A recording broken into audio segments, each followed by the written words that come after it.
عن ابن عباس رضي الله عنهما عن النبي صلى الله عليه وسلم فيما يروي عن ربه عز وجل قال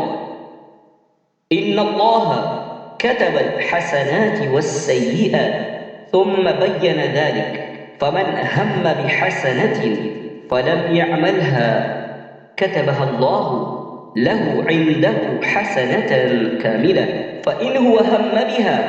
فعملها كتبها الله له عنده 10 حسنات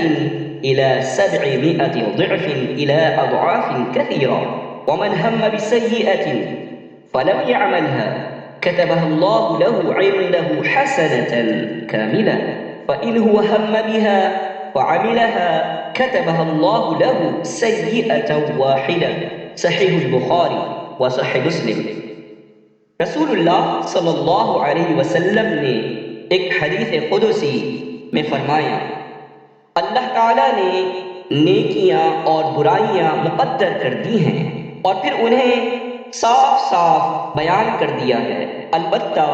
جس نے کسی نیکی کا ارادہ کیا لیکن اس پر عمل نہ کر سکا تو اللہ تعالیٰ نے اس کے لیے ایک مکمل نیکی کا بدلہ لکھا ہے، اور اگر اس نے ارادے کے بعد اس پر عمل بھی کر لیا تو اللہ تعالیٰ نے اس کے لیے اپنے ہاں 10 گناہ سے 700 گناہ تک نیکیاں لکھی ہیں، اور اس سے بڑھ کر، اور جس نے کسی برائی کا ارادہ کیا اور پھر اس پر عمل نہیں کیا